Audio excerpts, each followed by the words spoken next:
Puji Tuhan, selamat malam Bapak Saudara semuanya. Salam, selamat berjumpa kembali dalam online Discipleship Revival Total Ministry. Oke, puji Tuhan, malam hari ini kita akan membahas tema yang baru. Judulnya atau temanya adalah tentang dua buah salib. Nah, mungkin dari Bapak Ibu Saudara yang baru mendengar istilah ini mungkin sedikit agak kaget. Loh, emang ada salib yang lain? Bukankah salib itu hanya punyanya Tuhan Yesus saja? Ya. Tapi kita tahu ya, ketika Anda percaya kepada Tuhan Yesus, Tuhan bilang, kalau kau mau ikut aku, sangkal diri, pikul salib. Siapa yang memikul? Bukan Tuhan. Yang memikul Anda, betul? Anda diperintah, kalau kamu mau ikut aku, sangkal dirimu, pikul salib. Jadi, sekarang kita bisa mengerti sekarang, bahwa yang punya salib itu bukan hanya Tuhan Yesus.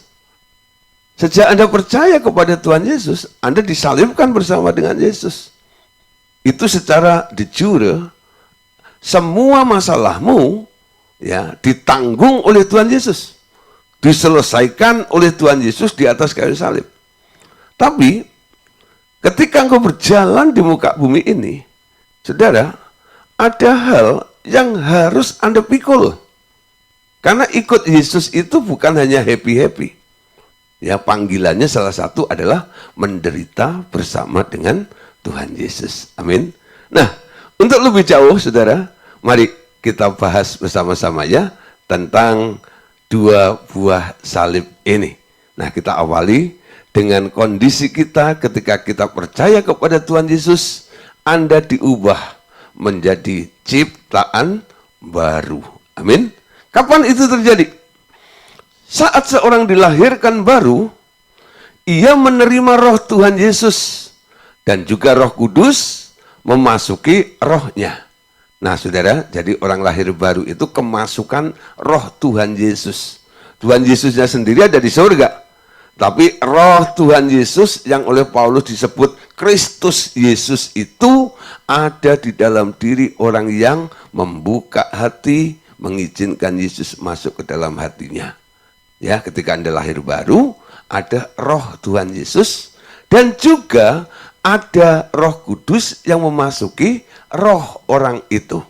Nah, di sini saudara, persatuan roh orang itu dengan roh Tuhan Yesus dan Roh Kudus menciptakan satu manusia baru.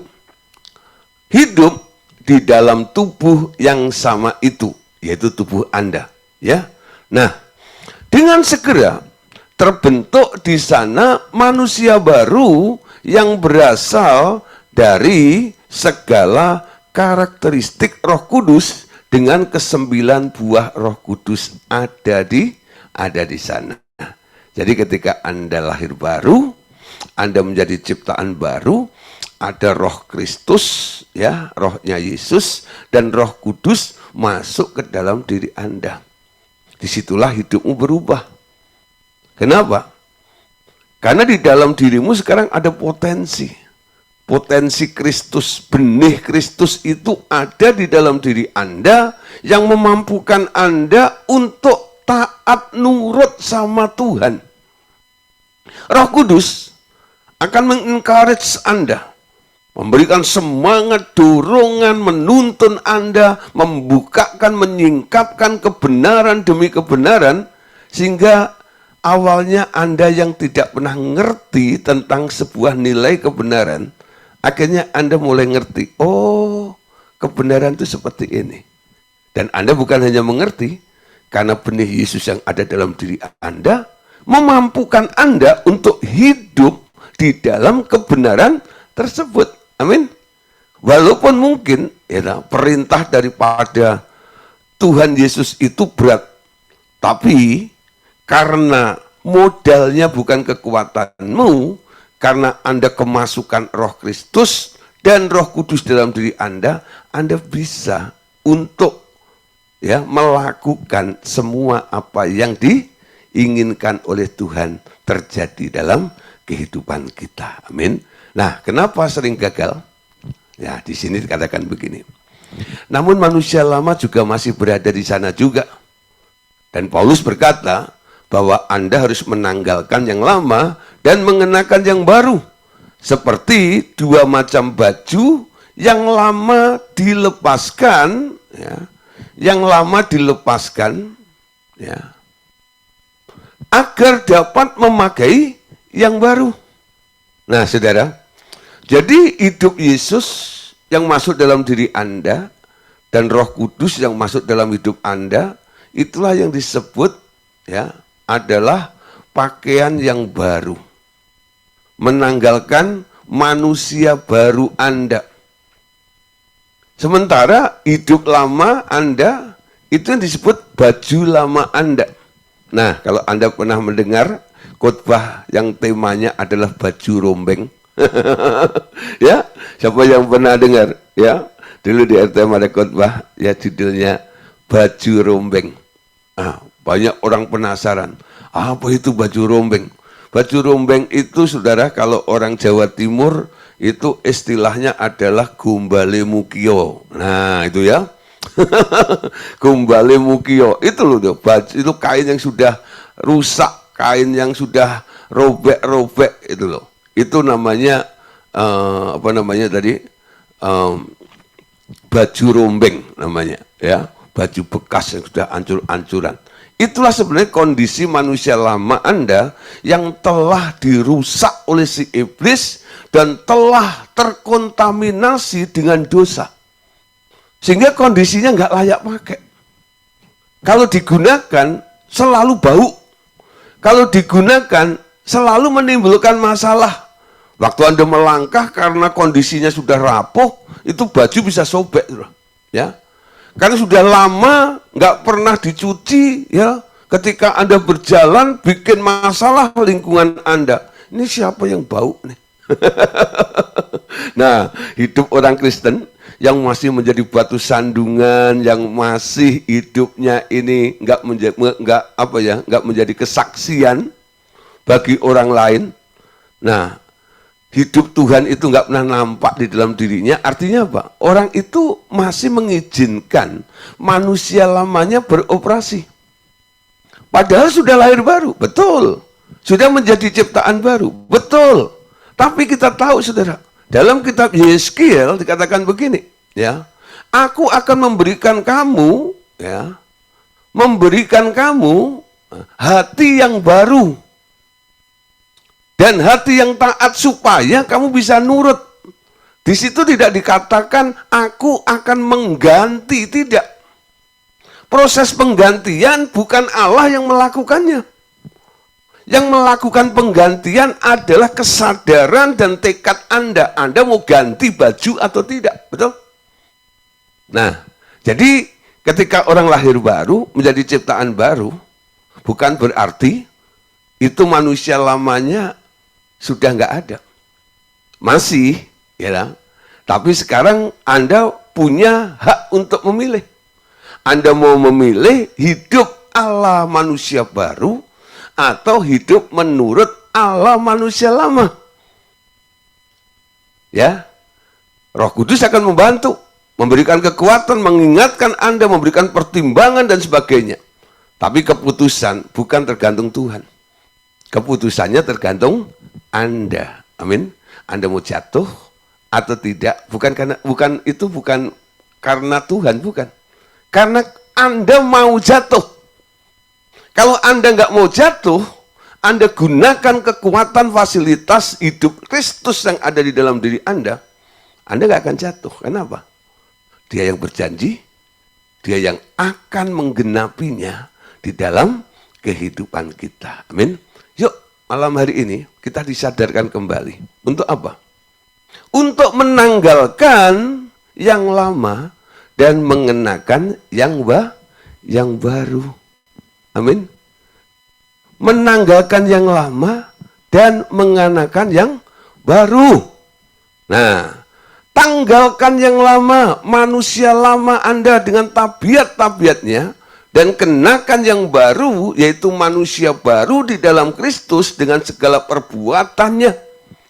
Nah, nanti Anda lihat manifestasi daripada 9 roh, ya, karunia roh, buah-buah roh itu akan terjadi di dalam kehidupan Anda. Nah, saudara, apa sih sebenarnya baju itu? Baju itu tak lain adalah cara berpikir atau tabiat, kelakuan, dan segala motivasi hidup Anda. Ya, nah, itulah saudara yang disebut sebagai baju, ya, yaitu cara berpikir Anda, tabiat kelakuan, dan motivasi Anda. Nah, ketika Anda berpikir selaras dengan Kristus atau tidak? Kalau Anda terus mengandalkan kekuatan berpikirmu, tanpa Anda chatting dengan Tuhan, mengadopsi pikiran Kristus, Anda nggak akan bisa hidup dalam manusia baru, ciptaan baru, dengan gaya hidup yang baru, tabiat yang baru, cara berpikir yang baru. Itu hanya Anda dapat ketika Anda mengerti pikirannya Tuhan. Amin. Pak, apa bisa kita mengerti pikirannya Tuhan? Bisa, saudara. Ya, Dia yang ada di dalam diri Anda, Dia tiap hari mau menyatakan kehendaknya, mau menyatakan rencananya, mau menyatakan rancangannya di dalam hidupan kita semuanya. Nah, saudara, sekarang apa yang harus kita kerjakan?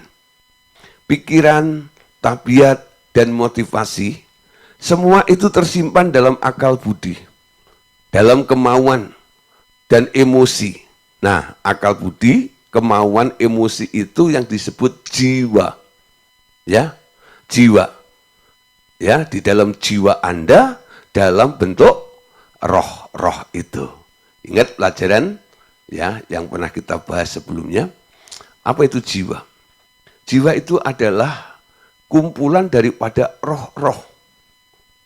Kalau orang itu ya, dia mengkoleksi, memproduksi roh-roh yang baik, jiwanya jadi baik. Karena apa? Isinya baik. Tapi kalau dia ya memproduksi hal-hal yang buruk atau yang jahat, jiwanya jadi buruk, jadi jahat juga. Ya, saudara, untuk bisa berubah kondisi Anda itu nggak bim salah bim. Ketika Anda lahir baru, langsung Anda benar-benar berubah seperti itu. Enggak, saudara, ya. Roh Kudus memperbaharui Anda dari hari lepas hari, betul? Sedikit demi sedikit. Terus diperbaharui sambil Anda diajarkan sesuatu di situ. Nah, saudara, hal ini terjadi sebagai proses terus-menerus hingga Anda diubah dari pengertian lama kepada pengertian baru sesuai dengan gambar Sang Pencipta. Dengan kata lain, pengetahuan yang benar tentang Tuhan Yesus tak akan Anda peroleh bila proses ganti baju ini tidak dilakukan. Amin. Jadi malam hari ini yuk kita sama-sama apa? Ganti baju. Amin. Kita lihat satu ayat dulu ya. Dalam Efesus pasal 4 maksud saya, ayat 21 sampai ayat 24. Perhatikan di sini, kamu telah mendengar tentang Dia dan menerima pengajaran di dalam Dia menurut kebenaran yang nyata dalam Yesus, yaitu bahwa kamu berhubung dengan kehidupan kamu yang dahulu harus menanggalkan manusia lama yang memenuhi kebinasaannya oleh nafsunya yang menyesatkan, supaya kamu dibaharui di dalam roh dan pikiranmu. Dalam TB dikatakan supaya kamu dibaharui di dalam roh dan pikiranmu. Dalam terjemahan New King James Version dikatakan be renewed in the spirit of your mind. Ya, pembaruan ya roh pikiran. Ya, roh pikiranmu.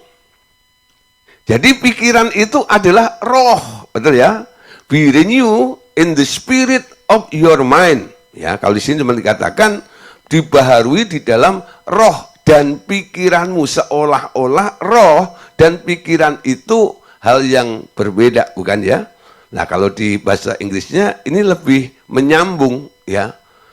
Bahwa yang diperbaharui itu adalah bukan roh dan pikiran, tapi be renew in the spirit of your mind, ya. The spirit of your mind, roh pikiran 24, dan mengenakan manusia baru yang telah diciptakan menurut kehendak Allah di dalam kebenaran dan kekudusan yang sesungguhnya. Amin. Nah, saudara, menanggalkan manusia lama, ya, mengenakan manusia baru. Di sini akan ada namanya pembaruan roh pikiran. Pikiranmu berubah. Coba nanti Anda cek. Ketika Anda percaya kepada Tuhan Yesus, Anda lahir baru, cara Anda merespon ketika ada peristiwa, ada sesuatu terjadi di sekitar Anda. Apakah pikiranmu berbeda dengan pikiran orang lain? Ya.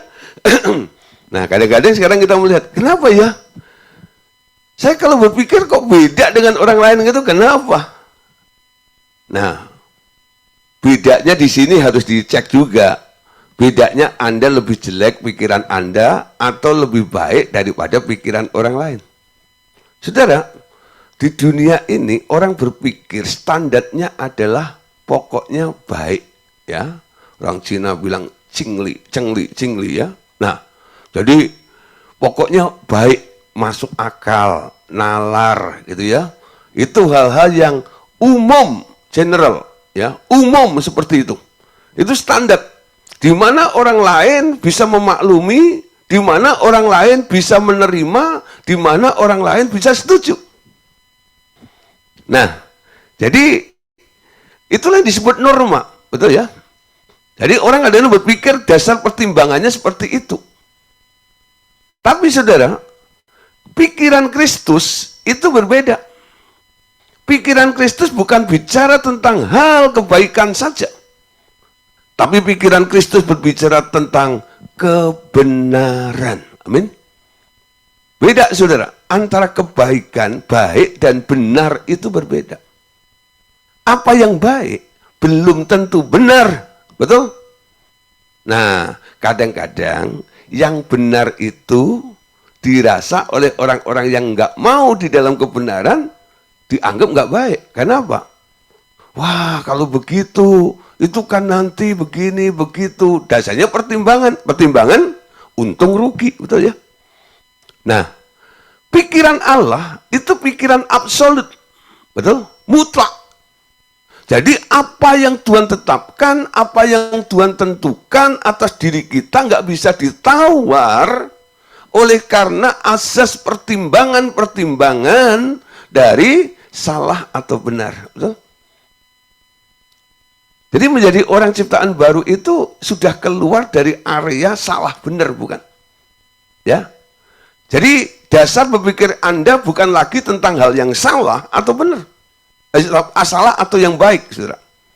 Tapi dasar berpikir Anda adalah absolut, mutlak. Ini adalah kebenaran. Nggak bisa ditawar lagi. Amin. Nangkep ya? Nah, kita mulai belajar, saudara. Pembaruan akal budi akan diberikan kepada Anda. Beberapa orang kadang-kadang ya, waktu mendengar saya khotbah, kadang-kadang, Pak, kok Bapak bisa mikir seperti itu? Saya bilang, saya sendiri nggak ngerti kenapa saya mikir begitu. Nah, kok jadi begini, Pak?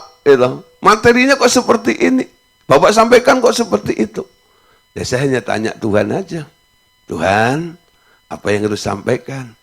Ketika saya mempersiapkan khotbah, Roh Kudus menginspirasi, memberikan pewahyuan. Saya sendiri kadang-kadang sampai, wah kok begini ya? Rasanya ini melawan arus. Tapi ketika saya sampaikan memang terjadi pro kontra. Tapi saudara, kebenaran harus disampaikan. Walaupun kadang-kadang pahit rasanya. Ya, nah itu yang terjadi saudara. Mulai belajar. Orang yang lahir baru, ciptaan baru, pikirannya baru, idenya juga baru. Nanti Anda tahu.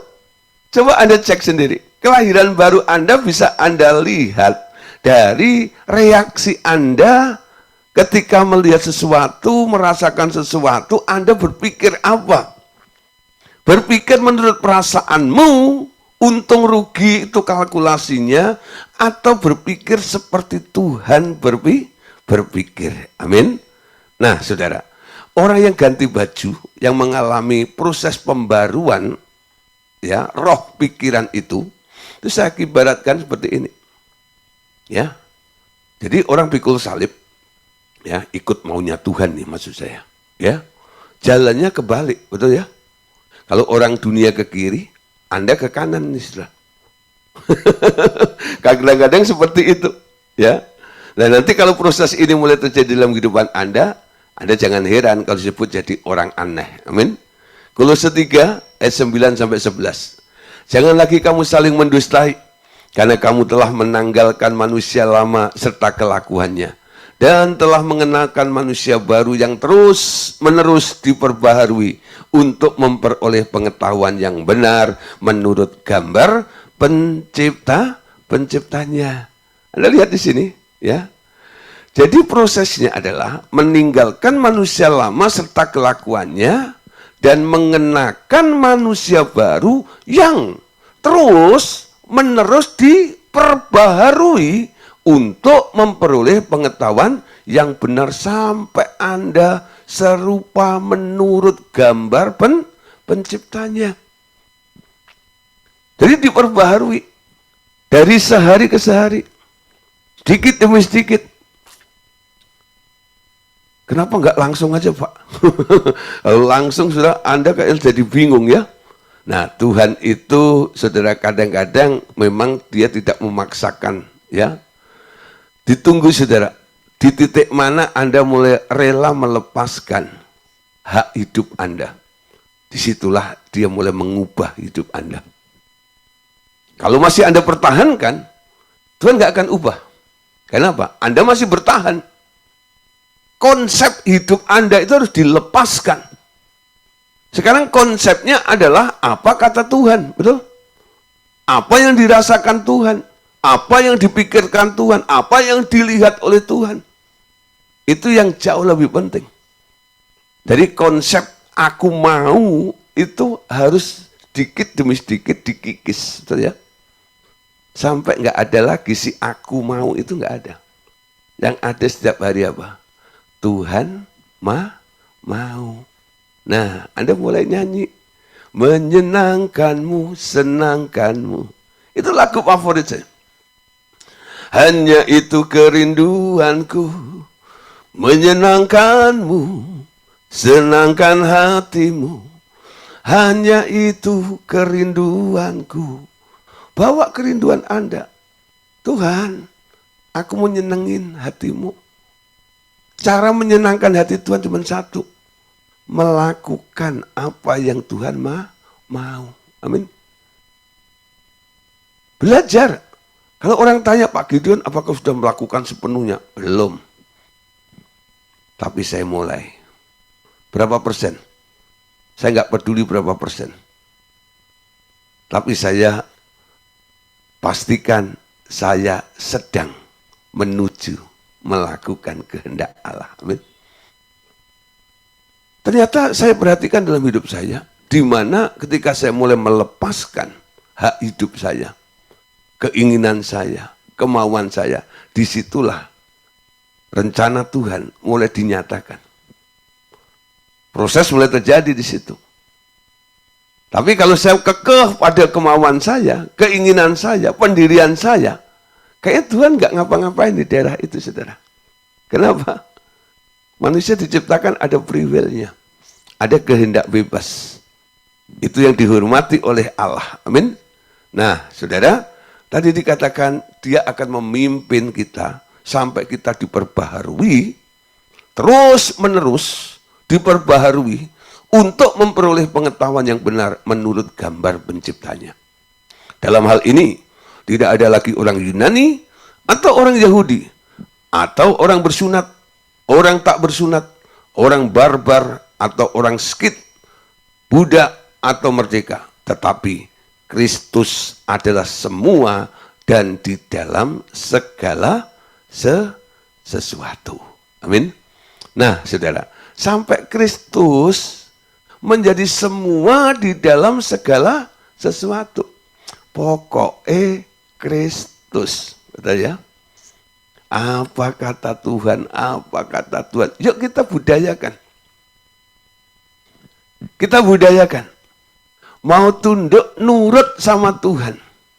Ku mau ikut seturut kehendak-Mu Tuhan.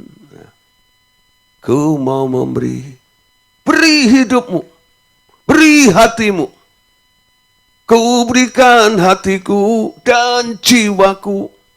Ketika engkau mulai bertekad untuk memberikan semuanya kepada Tuhan, apa yang Anda serahkan kepada Tuhan, sama Tuhan diubah arahnya.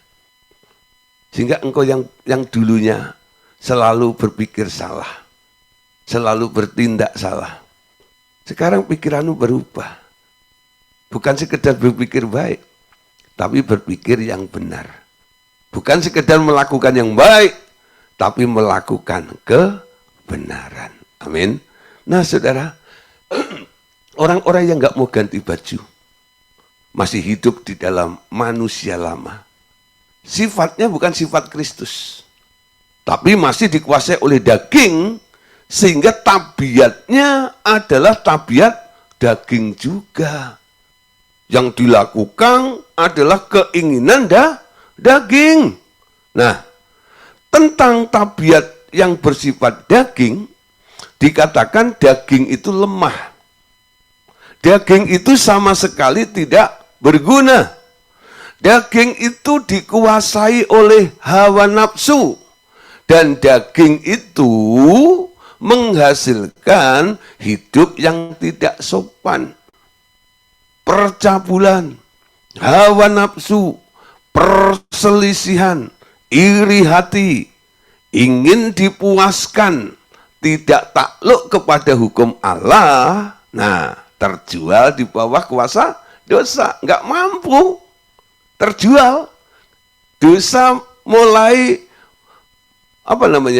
dosa terus ya menawan Anda, tidak ada sesuatu yang baik. Perseteruan dengan Allah dan tidak mungkin berkenan kepada Allah. Coba Anda lihat, saudara, begitu banyaknya dampak daripada tabiat yang bersifat daging tadi ya. Membuat Anda jadi lemah.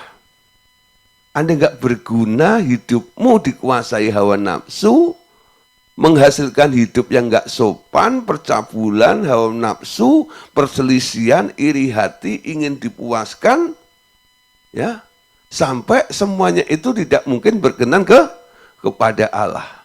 Coba, Anda yang masih ada di area ini merupakan indikator bahwa Anda masih dikuasai dan hidup menurut tabiat daging dengan segala sifat-sifatnya tadi.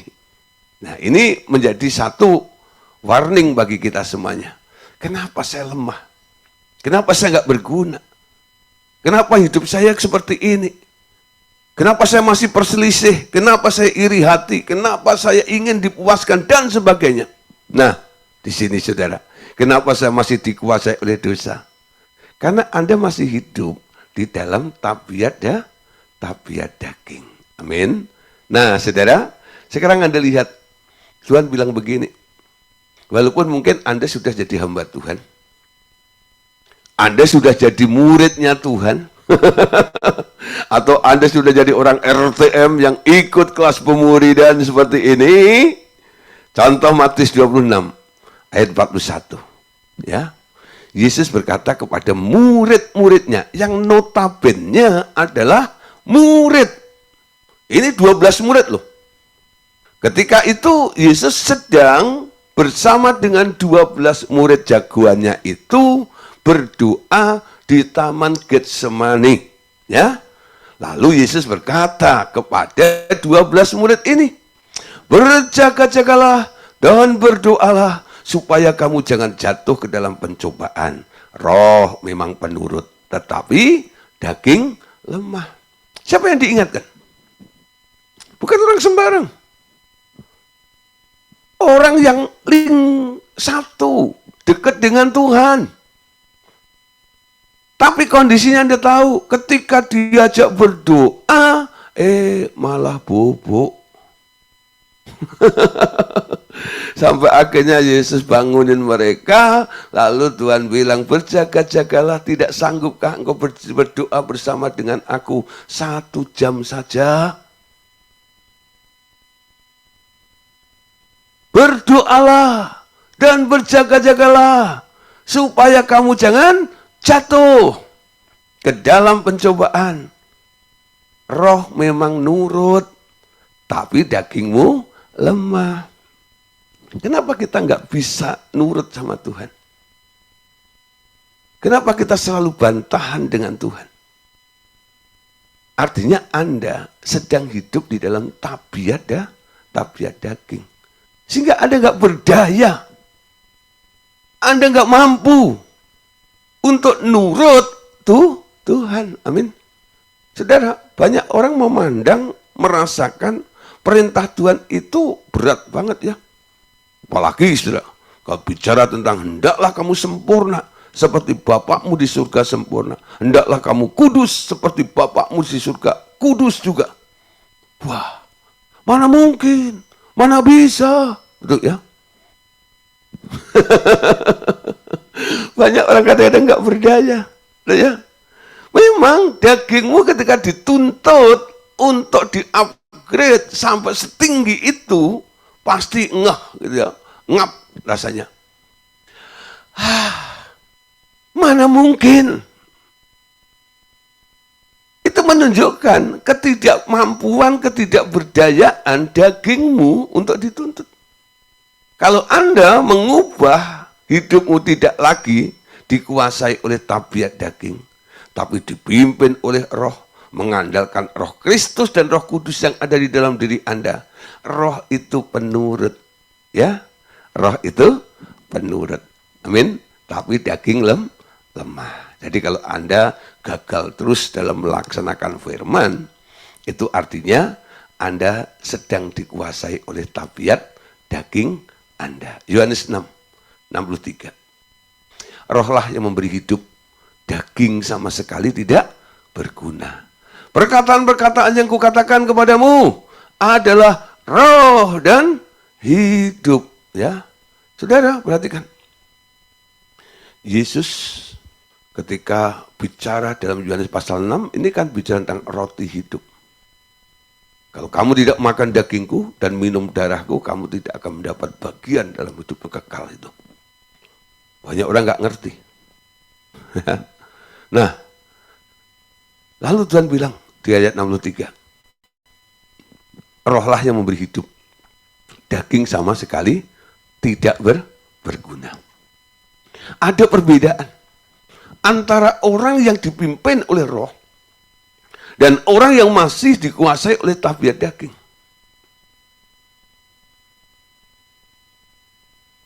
Daging itu nggak ada gunanya, kata. Tapi roh itu ada manfaatnya. Sehingga ayat ini diteruskan, perkataan-perkataan yang kukatakan kepadamu adalah roh dan hidup. Anda tahu apa yang dilakukan oleh Tuhan Yesus? Ketika ketemu dengan orang sakit, dia berkata, jadilah sembuh. Perkataannya mengubah fakta. Betul? Lazarus mati. Bangun! Lazarus bangun. Ucuk, bangun. Betul? Nah, memberi hidup. Membawa dampak yang luar biasa. Yesus menegaskan manusia bukan hidup dari roti saja, tapi dari setiap perkataan yang keluar dari mulutnya Allah. Perkataan orang percaya yang sudah memiliki pikiran yang benar, apa yang dikatakan adalah sebuah kebenaran yang bisa mengubah segala sesuatu. Amin. Roma 13 ayat 13 sampai 14. Marilah kita hidup dengan sopan seperti pada siang hari.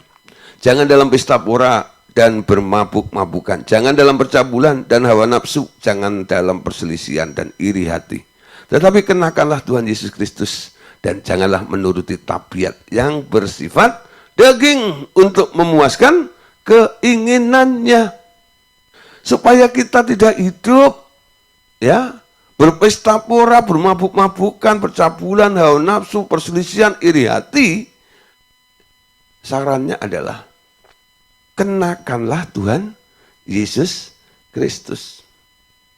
Kalau dibilang ada kata kenakan, itu kan sama seperti Anda mengenakan, ya, memakai baju itulah. Kenakan jasmu, kenakan bajumu, ya. Nah, di sini dikatakan yang dikenakan apa? Kenakanlah Tuhan Yesus Kristus. Bajumu, baju manusia baru, ciptaan baru itu adalah Yesus Kristus. Amin. Itu bajunya.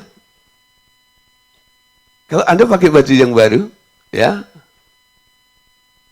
atau mungkin Anda pernah pakai baju yang lama atau yang kumuh, ya, reaksi orang pasti berbeda. Ketika Anda pakai baju yang lama, yang kumuh, yang sudah sobek, ya, orang akan mulai mencibir.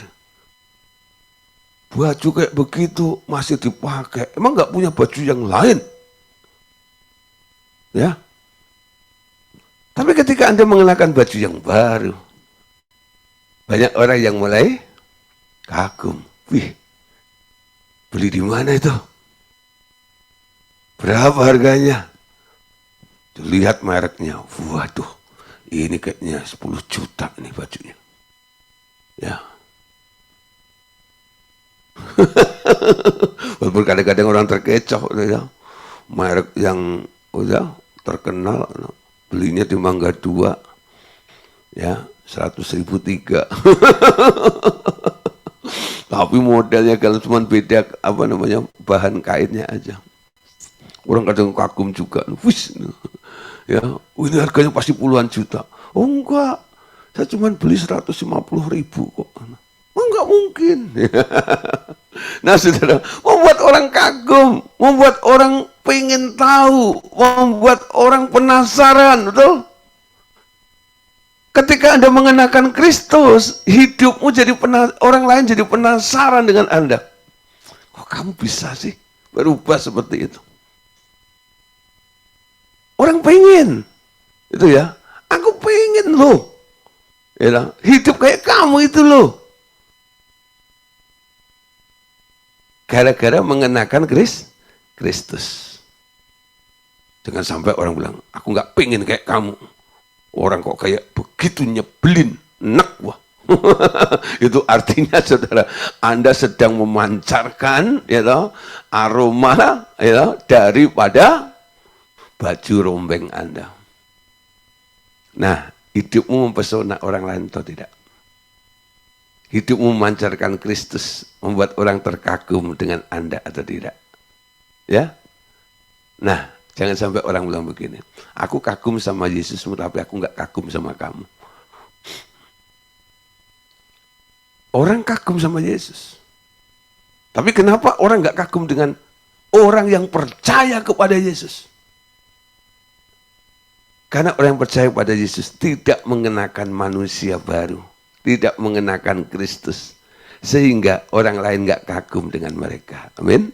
Nah, ya, sekarang perhatikan di sini, kenakan Kristus. Roma pasal 7 ayat 14. Sebab kita tahu bahwa hukum Taurat bersifat rohani, tetapi aku bersifat daging, terjual di bawah kuasa dosa. Dan Anda tahu pasal 7 dari kitab Roma ini adalah perjuangan Paulus melawan hukum dosa dan maut. Keinginan yang baik ada padaku. Tapi justru yang jahat yang aku lakukan. Sampai akhirnya Paulus itu bohwat. Dia bilang begini, aku ini manusia celaka. Siapa yang bisa memerdekakan, melepaskan aku dari tubuh dosa dan maut ini. Tapi akhirnya jawabannya di ayat berikutnya. Syukur kepada Allah oleh karena Kristus Yesus. Nah, terbebas. Keinginan untuk berbuat baik ada. Tapi yang jahat yang selalu kita kerjakan.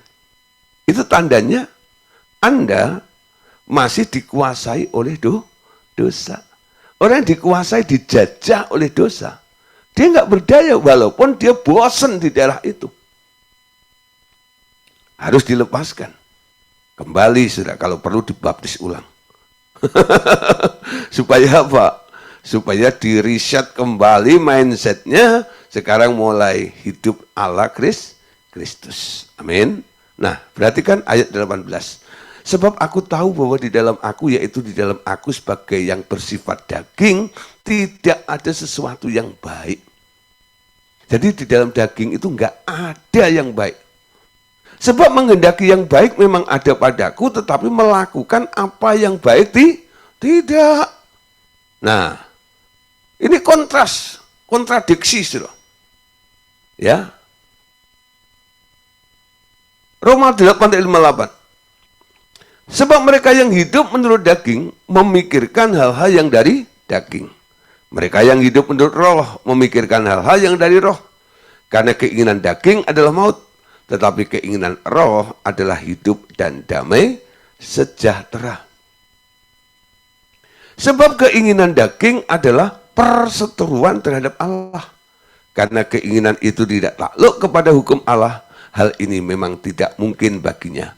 Mereka yang hidup dalam daging tidak mungkin berkenan kepada Allah. Amin.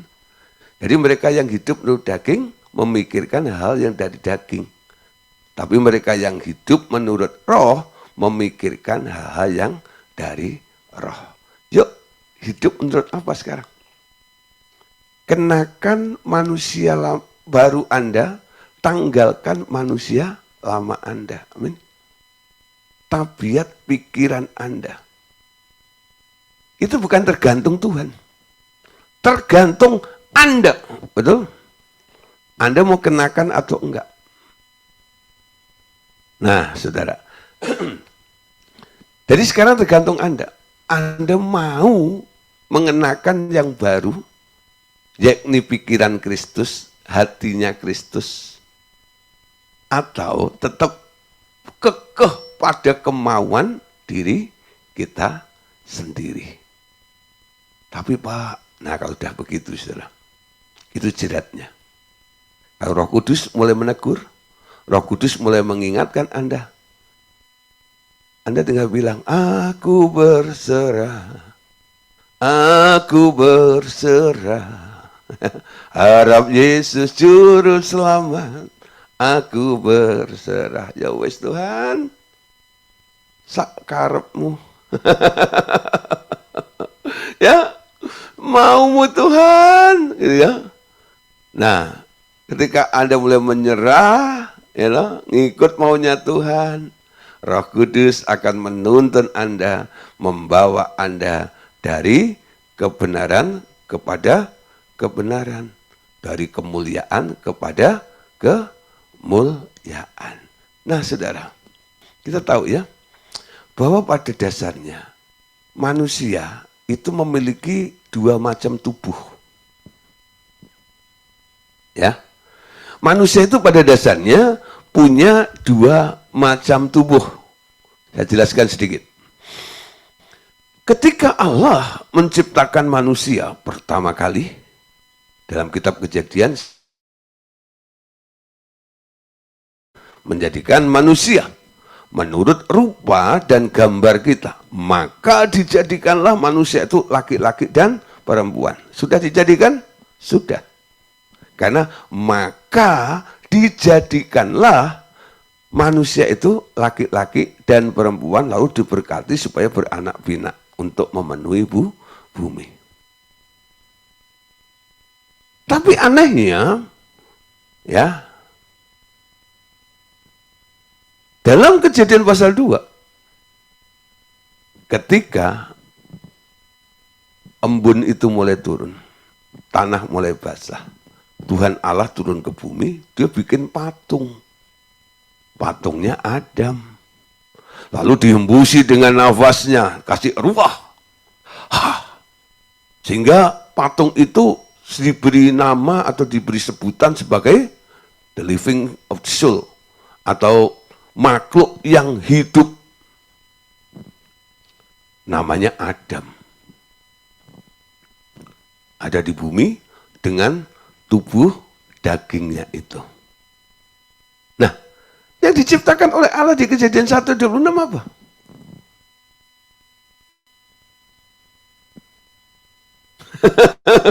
Nah, itu tubuh rohnya. Tubuh rohnya Adam. Tubuh materinya baru mengikuti setelah materinya ada. Bisa dikerjakan. Ketika tanahnya sudah basah, bisa dibentuk, Allah membentuknya di situ. Jadilah di situ, saudara. Ini sama halnya ketika Anda berdoa. Jawaban doa Anda itu sudah terjadi terlebih dahulu di alam roh, baru akan terrealisasi di alam materi, bukan? Itu mekanisme kerja Allah seperti itu. Dimulainya di alam roh, ya, terjadinya di alam materi. Jadi manusia itu awalnya punya dua tubuh. Ya, tubuh roh dan tubuh fisik atau tubuh materi. Nah, dari semula manusia diciptakan sebagai makhluk daging. Tetapi mempunyai kemampuan berkomunikasi baik dalam dunia materi maupun dalam dunia roh. Mereka yang dapat bergaul dengan Allah yang bersifat roh. Ya, mereka dapat bergaul dengan Allah yang bersifat roh. Namun, setelah manusia pertama terjadi hubungan dengan alam roh terputus, hanya dengan mempersembahkan darah binatang, mereka berkenan untuk menghadap kepada Allah. Sejak itu daging manusia terjual di bawah kuasa dosa. Terbentuklah tabiat. Ya, terbentuklah tabiat-tabiat yang sifatnya demi kepentingan daging saja. Ketika Adam di muka bumi, Tuhan Allah ketika hari sejuk, dia muncul. Ya. Adam tahu nggak? Tahu. Adam mendengar nggak? Mendengar. Allah itu apa? Roh, betul? Ketika anaknya diturunkan ke bumi, Yesus baru punya tubuh daging. Sehingga bisa dilihat dengan kasat mata oleh murid-muridnya. Bisa dipegang bersama dengan murid-murid selama 3,5 tahun. Hidup di bumi selama 33,5 tahun. Tapi ketika Tuhan Allah itu di zaman Adam sebelum jatuh dalam dosa, tiap hari Adam itu kongkong ngobrol sama Tuhan Allah itu. Melihat, mendengar dan melihat Allah. Melihat dengan mata apa? Mata roh. Mendengar dengan telinga apa? Telinga roh, saudara. Jadi dulu manusia punya 10 indera. 5 indera jasmani, 5 indera rohani. 5 indera rohani itulah bagian dari manusia roh si Adam pada waktu itu. Tapi ketika manusia jatuh dalam dosa, terjadi disconnection. Terjadi putus hubungan dengan Allah. Sekarang kemampuannya, potensi dari manusia rohnya itu mulai hilang.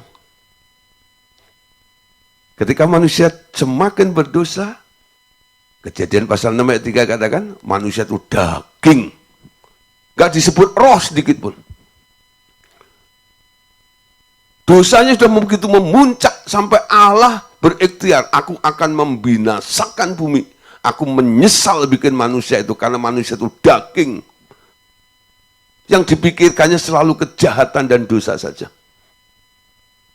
Unsur rohnya sudah gak ada sama sekali. Ya. Jadi orang yang putus berhubungan dengan Allah, semakin hari bukan semakin baik. Tapi orang yang membangun hubungan dengan Allah, rajin chatting, rajin berdoa, manusia rohnya semakin dikuatkan. Manusia rohnya semakin kental. Jadi kekentalan manusia roh Anda itu ya, itu bukan karena Anda ditumpangi tangan dengan hamba Tuhan oleh hamba Tuhan yang penuh urapan, begitu enggak. Itu hasil hubunganmu dengan Tuhan. Semakin engkau mepet, lekat dengan Tuhan, kesadaranmu akan Tuhan itu setiap hari muncul. Sampai kebutuhan jasmanimu itu mulai terabaikan. Yang penting Tuhan, yang penting Tuhan, yang penting Tuhan. Yang ku ingini engkau saja, tinggal dalam kehendak rencanamu. Pisahkan diriku dari dunia ini, semakin ku damba kerajaanmu. Meskipun dagingku dan hatiku habis lenyap, engkaulah tetap Allah selama-lamanya. Bikin sebuah statement yang membuat Anda lebih mendekat, lebih fokus, lebih sadar tentang Tuhan dalam hidup Anda. Betul? Semakin Anda jauh dengan Tuhan, kondisimu bukan semakin baik. Kondisimu semakin rusak. Kenapa? Anda digilas oleh dunia dengan sistemnya ini. Mari sudah kita bahas, jangan mengasihi dunia. Kalau orang mengasihi dunia, kasih Bapa tidak ada di dalam dunia ini. Amin. Ingat saudara, hatimu hanya untuk Tuhan. Betul? Mulai belajar di situ.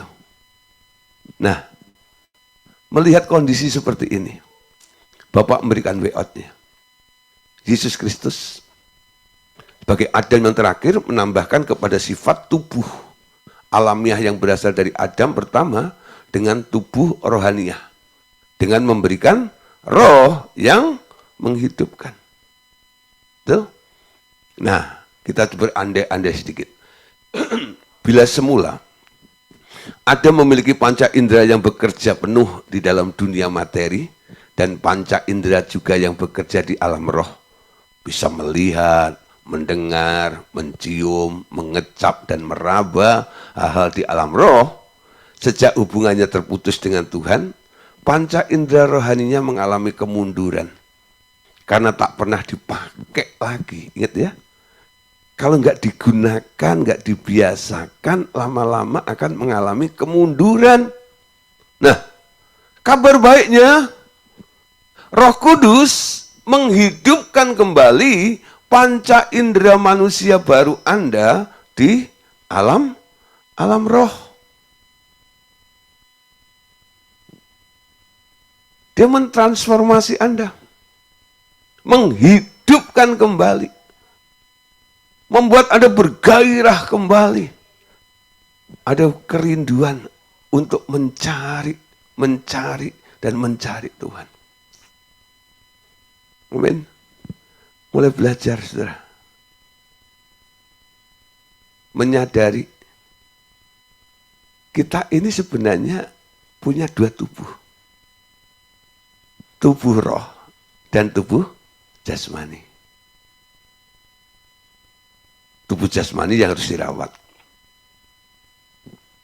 Karena ini menjadi baitnya Allah. Tapi tubuh rohmu juga harus di-upgrade. Tiap hari, kesadaranmu akan roh itu dibangun kembali. Indera rohmu mulai terlatih. Kau bisa melihat alam roh. Kau bisa mendengar suara Tuhan. Engkau bisa mengecap kebaikan Tuhan. Engkau bisa meraba, engkau bisa merasakan kehadiran Tuhan dalam kehidupan kita. Amin. Nah, mulai dilatih. Banyak orang kadang-kadang ya, kalau diajar untuk ya belajar untuk melangkah, supaya dia tidak bergantung kepada iman orang lain. Padahal nggak suka. Maunya terima mentah. Terima matang, terima mentah. Ya, nah terima matangnya Pak Gideon. Ya, tolong tanyain ke Tuhan ya. Ya, padahal sudah belajar. Belajar pemuridan seperti ini. Pengetahuan tentang firman sudah banyak. Tahu ayat ini, tanya ayat itu. Ya, sudah masuk ke dalam pelayanan mungkin dan sebagainya. Tapi kenapa tentang pribadi kita sendiri? Kadang-kadang kok mesti dilempar ke orang lain gitu. Ini kesempatan untuk Anda boleh mengaktifasi kembali 5 indera roh Anda ini loh. Ini penting, betul? Ini penting. Pengalamanmu dengan Tuhan, walaupun mungkin di tengah-tengah masalah, membuat Anda mulai mengfokuskan hidupmu. Iman itu melihat apa yang nggak kelihatan. Tuh? Hidup kami itu karena percaya, bukan karena sesuatu di sekitar saya. Aku percaya Tuhan ada. Aku percaya Tuhan sanggup. Dimulai dengan iman. Statement seperti itu. Lalu mulai raih. Kalau Tuhan sanggup artinya saya bisa melihat terjadi dalam kehidupan saya. Jadi coba mulai bangun konektivitas hidupmu dengan Tuhan. Kesadaranmu akan Tuhan yang ada di dalam dirimu itu tiap hari muncul. Ada Tuhan, ada Tuhan, ada Tuhan. Betul? Kalau kesadaranmu tentang ada Tuhan itu enggak ada, nanti yang muncul apa? Ada hantu, ada hantu. Betul? Ya, ketika Anda berkata ada hantu, yang muncul apa? Was-was, kekhawatiran, kecemasan, dan sebagainya. Tapi kalau kesadaran muncul, ada Tuhan, ada Tuhan. Amin. Nah, apa yang terjadi? Ketika engkau berkata ada Tuhan, ya, aku percaya ada mujizat. Aku percaya Tuhanku dahsyat, perkara ajaib telah dikerjakannya. Aku percaya ada mujizat. Anda nggak takut? Saudara, saya sebagai hamba Tuhan bukan nggak ngalami masalah. Ada masalah. Tapi saya percaya Tuhanku lebih real. Tuhanku lebih nyata daripada semua masalah yang saya hadapi. Saya bisa keluar dari persoalan bersama dengan Tuhan. Kadang-kadang kita terhalang dengan tembok. Ingat di Retnas kemarin saya bicara tentang breakthrough. Seperti ibaratnya orang yang menghadap sebuah tembok. Nggak bisa melihat apa yang di depannya. Terus dirobohkan. Sehingga Anda bisa mengerti apa yang ada di balik tembok itu. Di balik masalah ada apa? Ada berkat. Amin. Di balik persoalanmu ada mujizat. Nah, tembus ke sana itu. Anda tidak berjalan sendiri. Anda sedang berjalan dengan sang penerobos. Baal Perasim. Sang penerobos. Anda diajak untuk menerobos barier-barier yang ada di depan Anda. Amin. Sehingga tidak ada yang mustahil bagi Allah. Dan juga tidak ada yang mustahil bagi orang yang percaya. Amin. Oke, saudara, kita lihat beberapa ayat ya. Kejadian 2:21. Lalu Tuhan Allah membuat manusia itu tidur nyenyak. Ketika ia tidur, Tuhan Allah mengambil salah satu rusuk daripadanya, lalu menutup tempat itu dengan daging. Anda tahu ya? Kenapa ketika Allah ya menciptakan perempuan itu diambil dari tulang rusuknya Adam, ditutupnya kok pakai daging? Itu menunjukkan bahwa fisik tubuh manusia itu daging, betul ya? Enggak dibilang ditutup dengan firman, tapi ditutup dengan daging, gitu lah. Ya, ditutup daging dengan daging. Nah, Ketika Tuhan Allah memberkati manusia untuk beranak pinak di muka bumi ini, Kejadian 2:24 dikatakan juga, sebab itu seorang laki-laki akan meninggalkan ayah dan ibunya dan bersatu dengan istrinya, sehingga keduanya menjadi satu daging. Disebut daging. Amin. Tapi kesatuannya itu adalah kesatuan roh. Walaupun pada dasarnya dagingnya ada dua. Tapi di hadapan Tuhan, saudara, itu dipandang satu. Betul ya? Karena perempuan harus tunduk pada suaminya. Penundukan perempuan pada suami itu membuat Allah melihat mereka bukan dua, tapi satu.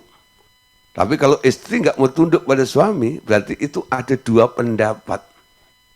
Ada dua person, ada dua pribadi.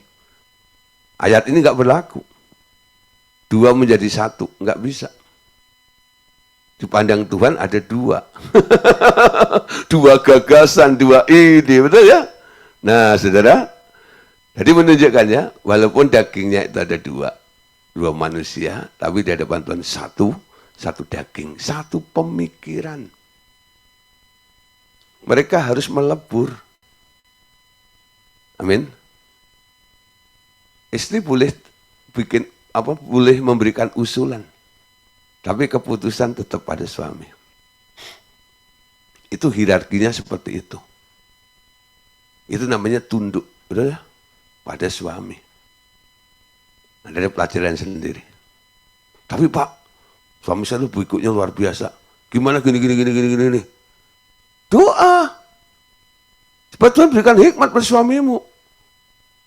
Kalau engkau mau nikah dengan laki-laki itu, artinya Anda harus siap untuk tunduk. Betul ya?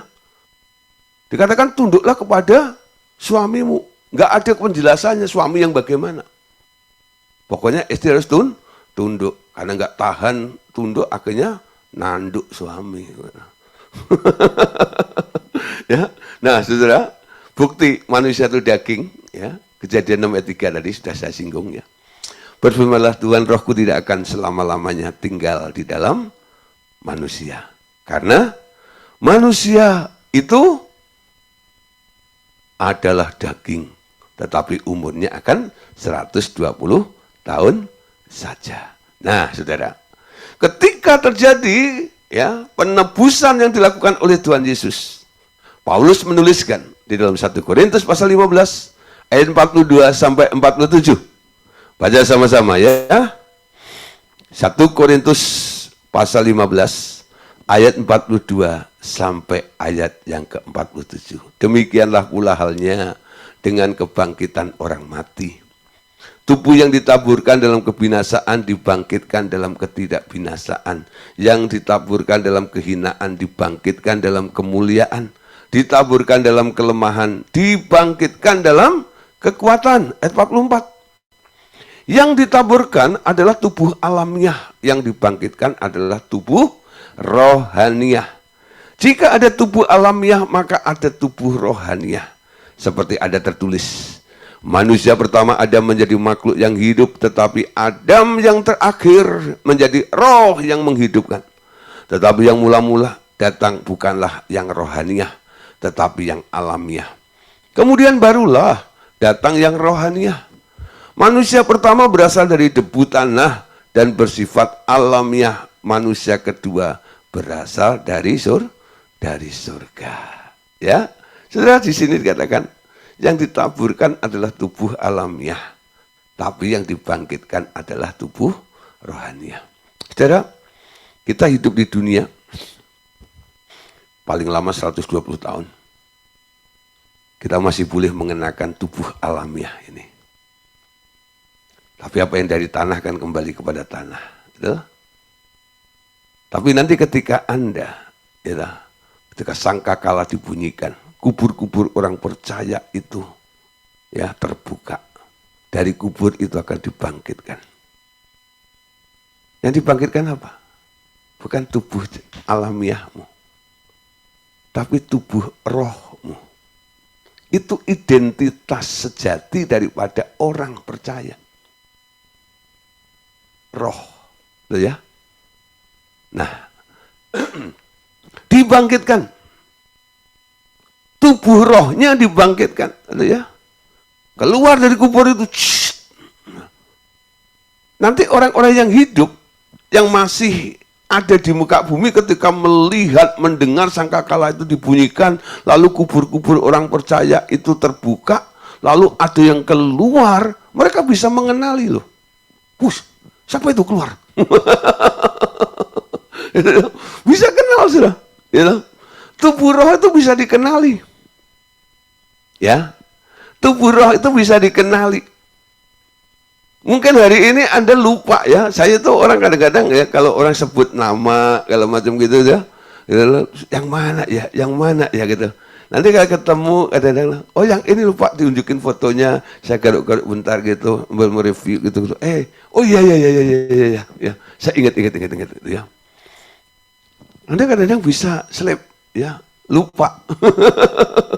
Tapi nanti ketika Anda mengenali tubuh roh seseorang itu nggak susah seperti Anda mengenali tubuh alamiah. Ya. Nah, kenapa? Karena di alam roh itu bahasanya cuma satu. Bahasanya ngeh. Tahu ngeh? Pokoknya ngerti aja. Itu gini, gitu aja. Jadi nggak usah dirumuskan ini dan itu, enggak. Pokoknya muncul sebuah pengertian membuat Anda mengerti ini, itu, siapa, gitu aja deh. Itu di alam roh. Betul ya? Jadi di alam roh itu jauh lebih simpel daripada apa yang ada di alam materi. Di alam alamiah atau materi ini, sudah, itu rumitnya luar biasa. Betul nggak? Kenapa? Sudah banyak kerusakan-kerusakan. Sudah banyak terkontaminasi. Nah, yang di alam roh itu, sudah, itu masih fresh. Ya. Nah, itu yang mudah dikenalin, dan di sana pokoknya ngerti aja. Bahasanya pokoknya ngerti aja di alam roh itu. Ya, nanti kalau kita sama-sama nih, dibangkitkan lalu ketemu di kerajaan 1000 tahun di sana, kerajaannya Tuhan Yesus, saya langsung bisa mengenalin Anda. Wah, itu Pak Andre Pangestian tuh. Wah, itu Pak Yusuf Agus tuh. Ya. Wah, itu Pak Edi nih. Wah, itu Bu Beatrice nih. Ya, padahal saudara, tubuh alamiahnya sudah, ya kalau sudah meninggal udah jadi tanah ya. Nah, mereka yang diangkat hidup-hidup itu tubuhnya lenyap aja, ya, lalu berganti ke tubuh roh semuanya sana. Jadi yang nggak diangkat, yang masih ketinggalan di bumi, mereka masih pakai tubuh daging. Umurnya panjang-panjang, saudara. Nanti akan mengalami umur yang panjang sama seperti zamannya Adam. Umur mereka tuh ratusan ribu tahun, sudah, ya, ratusan tahun, ya, ratusan tahun, karena kerajaannya kan 1000 tahun, ya. Jadi umur manusia tuh kayak Adam dulu 900 berapa tahun loh. Tubuh dagingnya tuh bisa sampai ke situ, yang ketinggalan, tuh. Ya, panjang-panjang, sudah. Kenapa? Karena perusaknya itu kan sudah ditawan, betul ya? Sehingga disebut kerajaan 1000 tahun damai. Umur manusia itu panjang-panjang. Itu bukan hanya berlaku yang ada di kerajaan 1000 tahun atau di alam roh, tapi juga berlaku bagi mereka yang masih menggunakan tubuh fisik mereka. Nah, mungkin dengan penjelasan ini ada yang punya ide, mungkin kalau gitu aku mau ketinggalan deh. Itu pikiran salah. Kalau saya walaupun sudah punya kesempatan, sudah punya tubuh sampai bisa umur panjang seperti itu, saya tetap pilih saya rapture. Ya, nah jangan bilang aku pokoknya pengen gitu ya. Terserah kalau itu pilihan Anda. Amin. Nah, saudara, malam hari ini kita sampai di sini dulu ya. Nah, cukup menarik ya. Ini baru prolognya. Padahal temanya adalah 2 buah salib ya. Kita belum bicara pada inti 2 buah salibnya. Tapi kita mengerti dulu sebelum kita masuk ya, untuk ya mengerti lebih lagi tentang dua buah salib itu, Anda harus tahu dulu, kenapa kita akan diarahkan kepada dua salib ini. Statusmu sebagai manusia baru, ciptaan baru itu dampaknya seperti apa? Apa yang sudah terjadi dalam kehidupan Anda? Progresnya ada atau tidak? Ya, hidup Kristus itu Anda kenakan atau tidak? Nah, ini yang penting direnungkan, disadari, lalu mulai dilakukan. Terjadi atas hidup kita semuanya. Amin. Oke, Bapak Saudara, Tuhan Yesus memberkati kita semuanya. God bless you.